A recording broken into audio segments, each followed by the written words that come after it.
Estamos de volta com o seu fórum da UX TV, sempre aprendendo, sempre fundamentando a ação da empresa com base na academia. E hoje, sinceramente, como sempre, muito felizes, porque estamos entrando num setor onde, confesso, a absoluta ignorância, apenas fazendo parte como consumidor, mas podendo ter, sem dúvida nenhuma, palavras muito abalizadas para entender o setor têxtil, entender de moda e saber como é que nós estamos.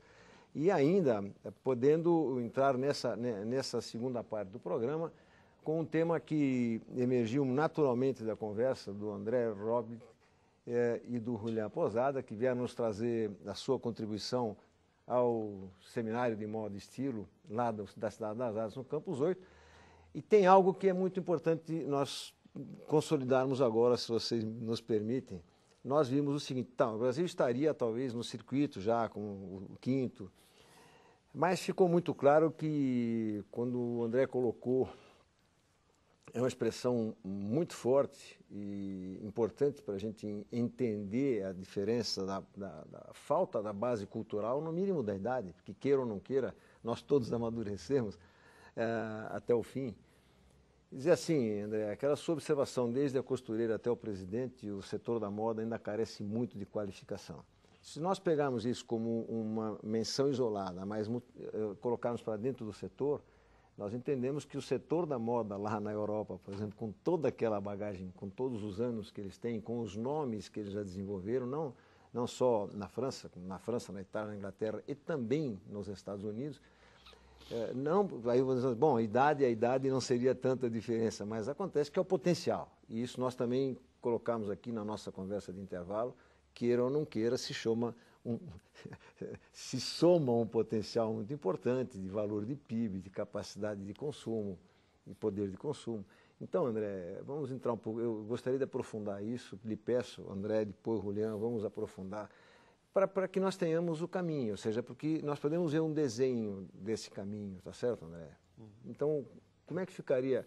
Você tem uma experiência bastante grande para poder dizer mais fortemente ainda por que nós temos um caminho a percorrer para efetivamente estar no circuito, e ainda lembrando a observação importante do Julián, em determinados momentos é até importante não estar no circuito, estar se preparando para entrar nele de forma efetivamente competitiva, realmente competitiva.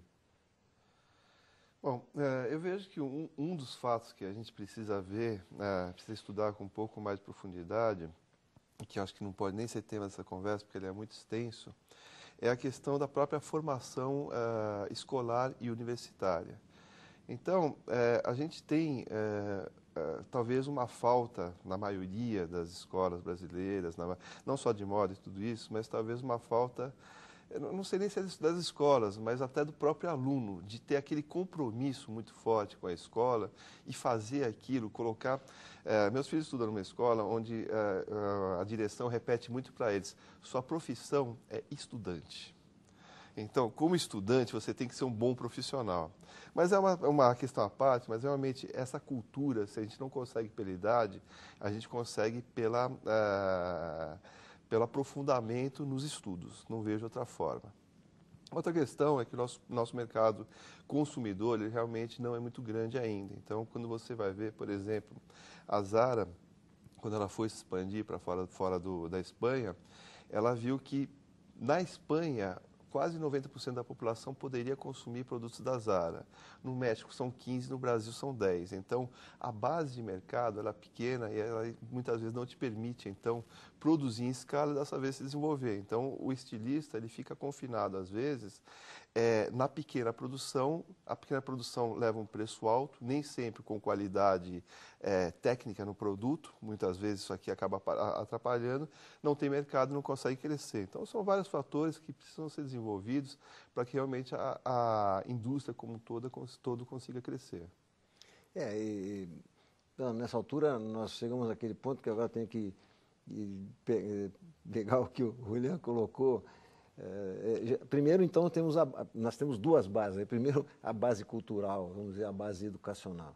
Você já mencionou, eu peço licença para destacar de novo, não é só na moda. Tristemente, nós devemos dizer que nós, no ensino superior, recebemos, no geral, estou falando em Brasil, nós estamos falando de Caxias do Sul, de Rio Grande do Sul, nós estamos falando de Brasil. Existe hoje, digamos, uma forte procura do ensino superior, mas tristemente, Julián, eu não sei como é que isso acontece na Colômbia. Igual. Nós sabemos que a base que chega no ensino superior, ela já não vem ela vem com duas grandes carências. Uma primeira é uma questão de carência cultural. Sim.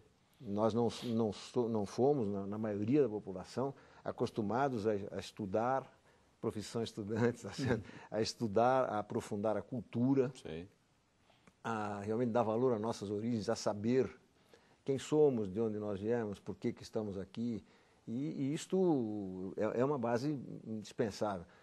E a outra questão é até o próprio nível de exigência. Nós temos muito aluno estudando e trabalhando, tá certo? Ele já vem com uma carência de base e ainda estuda e trabalha, quer dizer, ele tem que se dividir de uma forma muito forte, a ponto de poder consolidar uma posição que, por exemplo, para os europeus, para os norte-americanos, é muito diferente. Então, essa colocação que você faz é muito importante para que a gente diga, é totalmente aplicável à moda, ao negócio moda, e também ela se amplia, não é só para a moda. E no caso particular da moda, diz respeito a esse mercado que poderia suportar o fortalecimento dessa base. Quer dizer, sabe, é um ciclo, no caso, ainda vicioso, não virtuoso, né?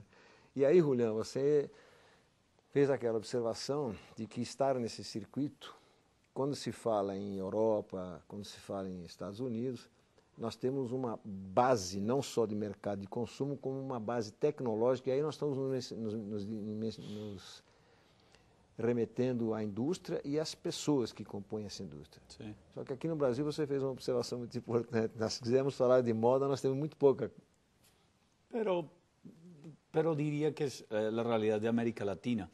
La gran paradoja, creo yo, es que los medios construyen una imagen que finalmente es la que persiguen los estudiantes que ingresan a la universidad.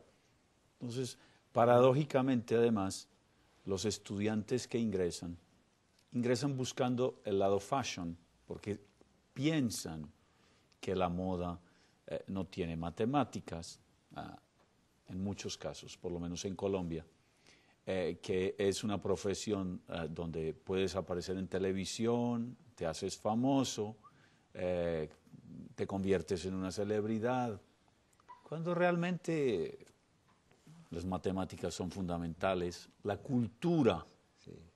Sin cultura y sin referentes no se puede construir la moda.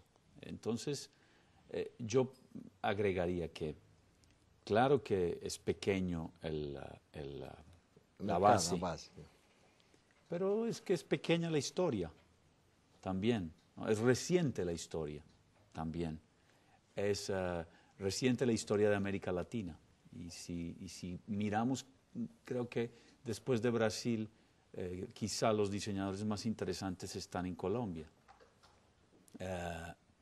Pero sumamos 12, 14 diseñadores en toda América Latina. Y eso daría para quizá hacer una buena Fashion Week, mucho más corta, latinoamericana, ¿no? Toda Latinoamérica teria uma dúzia, mais ou menos, de estilistas para compor uma Fashion Week. En este momento, por ejemplo, en Colombia, en la Fiera, que también tiene desfiles, se lleva a cabo un día que se llama Latino American Fashion, LAF, y va a estar Ronaldo este año, y 8 estilistas más de México, Colombia, Perú, Argentina, tentando de hacer un poco un peso específico, porque creo que si se trabajara junto, ¿no?